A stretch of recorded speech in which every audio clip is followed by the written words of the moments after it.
Le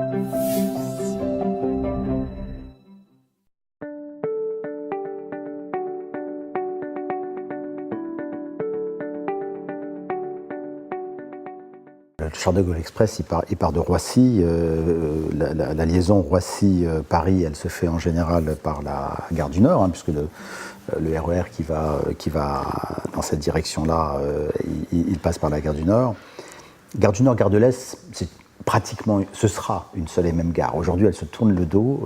Nous travaillons à ce qu'elle, non seulement elle ne se tourne plus le dos, mais qu'elle soit vraiment un cœur de transit et un hub commun.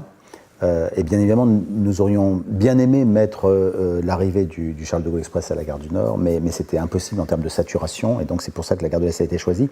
Mais c'est vrai qu'il faut vraiment se représenter ce hub de façon globale. Il y aura des liaisons intergares qui seront extrêmement puissantes. Deuxièmement, n'oubliez pas une chose, hein, c'est que le quartier central des affaires, le 8e arrondissement, c'est l'un des quartiers d'affaires du Grand Paris. Il y a un autre quartier d'affaires très connu qui est la Défense. Il y en a un troisième qui est moins connu, qui est Saint-Denis. Et nous considérons que de Saint-Denis, on peut imaginer que cette activité d'affaires descende jusqu'à la gare du Nord. Il faut savoir quand même que la gare du Nord et la gare de l'Est, à elles deux, vont être la porte d'entrée sur toute l'Europe. Arriveront dans ces deux gares les gens qui viennent de Londres et du reste de l'Angleterre, les gens qui viennent de Bruxelles, les gens qui viennent d'Amsterdam, les gens qui viennent d'Allemagne. Ce sera le hub d'affaires le plus impressionnant à l'échelle européenne. Et nous avons déjà identifié un certain nombre de bâtiments.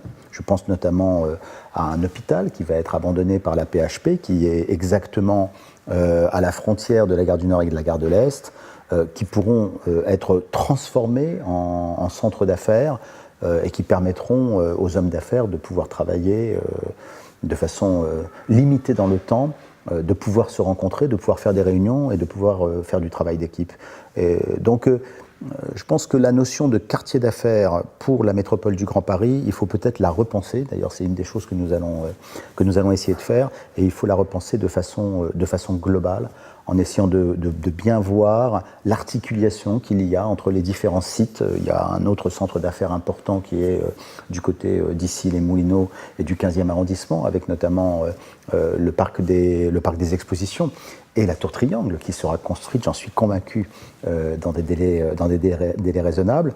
Et donc il y a aujourd'hui, sur un espace qui n'est pas si grand que cela, il ne faut pas oublier que Paris fait 100 km² avec les deux bois, le bois de Boulogne et le bois de Vincennes, 80 km² sans le bois de Boulogne et le bois de Vincennes. Et donc à comparer avec les plus de 1000 km² de Londres. Je parle du Inner London, hein, je ne parle pas du Grand Londres. Donc vous vous rendez bien compte qu'entre Saint-Denis, le quartier central des affaires et la Défense, il n'y a pas de distance considérable et qu'il faut penser les quartiers d'affaires de Paris comme un grand quartier d'affaires, grand parisien. Voilà pourquoi le fait de mettre cette gare à cet endroit-là ne pose pas de problème. En plus, on connaît la qualité du maillage métropolitain. Alors là, je parle du métro de Paris. Quand vous arrivez gare du Nord ou gare de l'Est, vous êtes à 10 minutes, un quart d'heure de n'importe quel point de Paris.